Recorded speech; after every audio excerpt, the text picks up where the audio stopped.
Hey Leos, thanks for joining me for your weekend love reading. This will be for the weekend of September 18th through the 20th. This is for the astrological sign of the Leos and anybody that resonates with that sign and with this message. Please feel free to fast forward through my shuffling. I'm going to be dealing it out, and then we will go ahead and discuss this. If by chance this message does not resonate with you, you're more than welcome to look at my information down below for a private reading.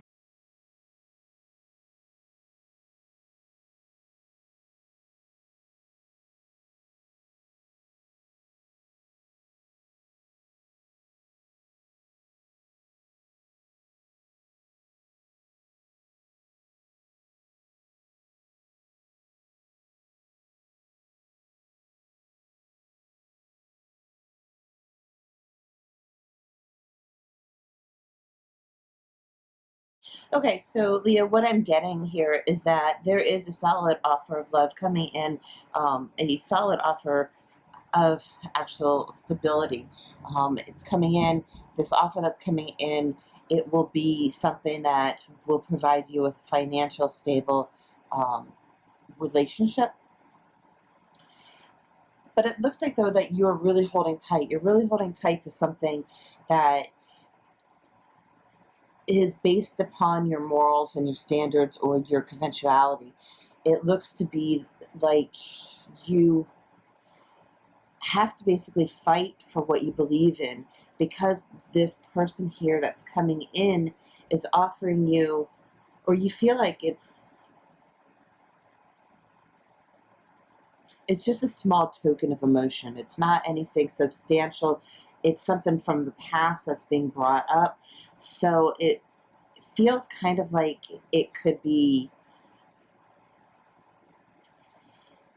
I don't want to say insignificant in the matter, but it feels like it might have, the way that's being presented is kind of under the table, kind of sly. I see these foxes here, and I keep thinking of the fox being sly. And I know the fox isn't just being sly, but it feels like it could be a trick, really, because you're standing your ground. You're so traditional in your mind,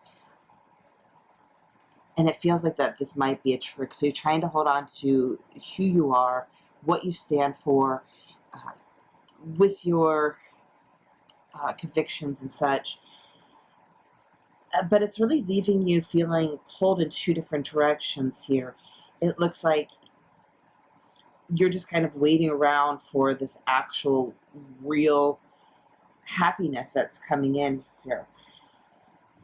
I feel that there's a lot of pain that's gone on, a lot of shady things in the past with this page here, the Page of Cups coming in, but being around, being defensive in this nine of Swords, that defensive energy.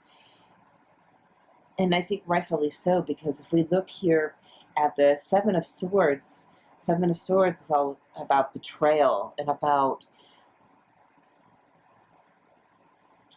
doing things under false pretense, doing things under like a cloud of smoke. And so when you have like this magic and the smoke and this illusion, it's really leaving you on this defensive mode. So, but I feel that there's some underlining motion that wants to like pull you forward with this. I think you kind of have feels like you've kind of given up on that hope of love, the proper love, and you're really holding tight to what you want. And that's like a really solid beginning coming in. So you feel like you're on this defensive path because you really want to have a Ten of Stencils. You want to have the financial stability. You want to have something that will, provide you with this feeling of nostalgia and youth and abundance, and really be able to be who you are. But I feel that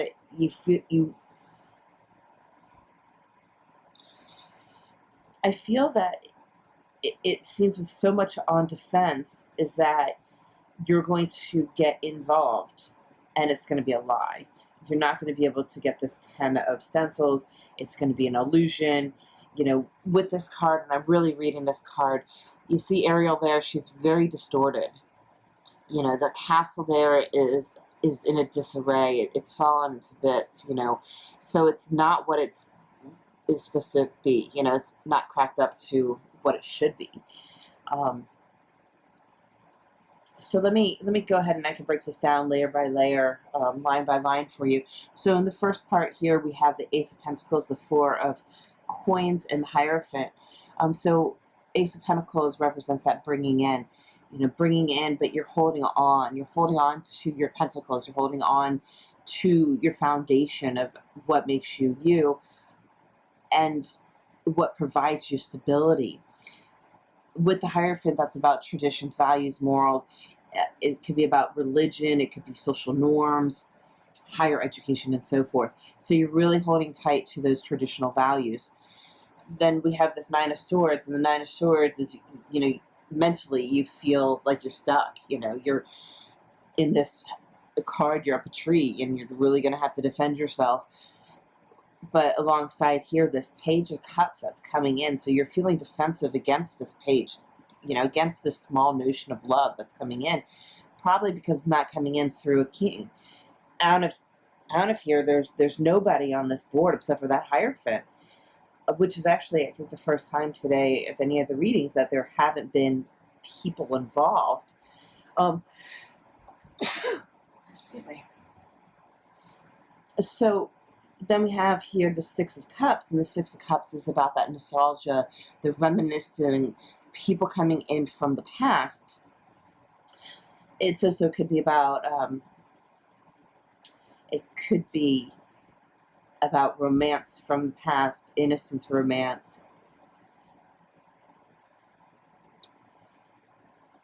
To me, it's also really about that emotional connection to the past through the lenses of the youth. So really wearing rose-colored glasses and not seeing the world as it is. And then moving to the next line here, we have the Two of Brushes, which is the Two of Wands. We have the Four of Buckets, which is Four of Cups, and then the Ten of Stencils, which is the Ten of Pentacles. So starting with the Two of Brushes, the Two of Wands, you know, you have that choice to make which way you want to go. It could provide you an opportunity to travel, or you're moving a certain direction. For this, this card here, this gentleman has, you know, the world wrapped around his neck. So he's really tied to this global, to, like, you know, this feeling.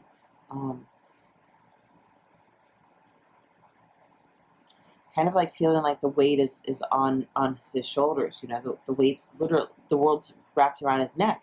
So this whole defensiveness of having to pick and decide of what's going on, and like that shady energy. With the Four of Cups here, it's you're really, you see that you have three cups that are knocked over, and you're waiting for this fourth cup, and you don't see it coming in. That one, you know, ace coming in, the love, the stable love coming towards you. But in this card here, it's that childhood innocence again, and the balloon is going away, and it's a heart-shaped balloon. So you feel like you've lost, you know, this love. You feel like you've lost that innocence towards love. The Ten of Pentacles, which is the last card, is usually a really great card. It's great in the aspect of being a solid foundation, having, you know, the kids, building the legacy, having the happy family, you know, having, you know, basically basic adulting, you know, having a mortgage, you know, having cars, you know, having a successful career. That's usually what the Ten of Pentacles is. But in this deck, the Ten of Pentacles really reflects upon that illusion of what happiness is. You know, the whole story with Ariel and the Little Mermaid, you know, she didn't like with what she had, even though she was a princess, and she wanted to go upon land. And, you know, it was all glitter and such to begin with, until Ursula came about and tried to steal it away from her, and so forth and so on. But really, she's just a fish out of water, right? This isn't really her home. Eventually, you know, in the story, she does get legs back and happily ever after. But really, you know, that fairy tale is just really a fairy tale. You don't have to live in a castle, and you don't have to have a rich, prince or princess, building this castle with you. It's about making your own way. But you're really striving for that, for that ultimate happiness, which, everybody really does. And then we have the Ten of Swords, the Chariot, and the Seven of Swords. So that Ten of Swords is that agony, that complete pain, moving from the Nine of Swords into that Ten of Swords. So you're actually getting here, and you're totally gone. You're totally wasted. You're totally exhausted, mentally just gone. And the great thing about that, though, is that it does end that cycle so that new truth can come towards you.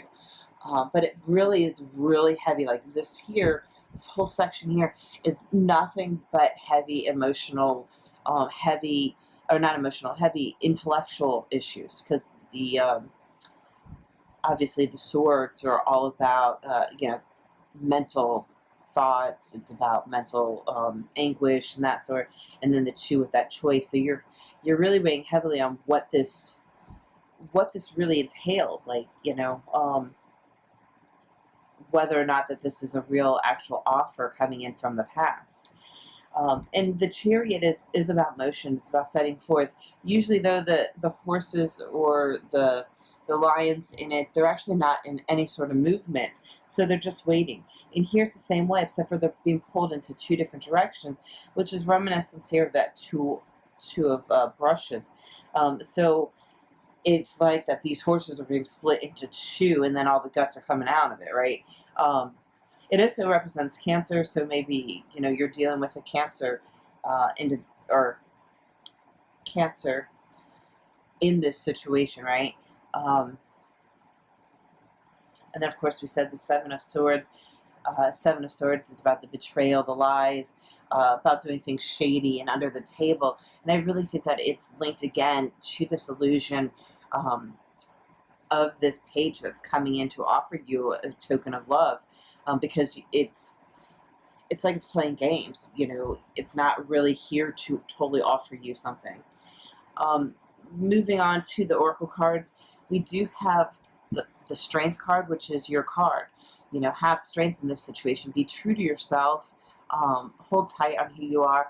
I do love the fact that it does have this circle, which is the globe, but it represents us of here, the circular of the pentacle, the circles there. So really, with this, I'm really getting the whole fact of like your foundation here, what this pentacle is bringing you in, really is a moment for you to be grounded, to really ground to who you are, get grounded outside, to be able to absorb the new energies, to replenish some of this crazy stress that you're going through. So step outside, take your socks and shoes off, go walk in the dirt for a while, allow nature to rejuvenate your spirit, to rejuvenate your energies. Let me see anything else with this coming in. 44 also is a fantastic number. I'm not big into numerology, but I do know it's a great number. It breaks down to 8, and 8's about movement. So along with this, Chariot, so there is going to be some movement coming in. I just don't see it for this weekend. Lastly, here we have the Desert Prince. And the Desert Prince says survival and false promises.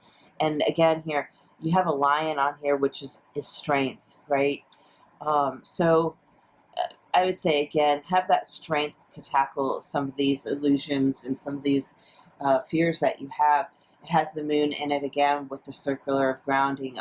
But it's just about maybe revealing some of the mysteries and revealing some of the Seven of Swords and that magic to actually show you the true picture of what's going on. Well, Leo, this has definitely been an interesting read, and I do hope that you have a wonderful weekend. Hopefully this will bring you some sort of clarity, and I can't wait to see what the next weekend has in store for you. Have a great day.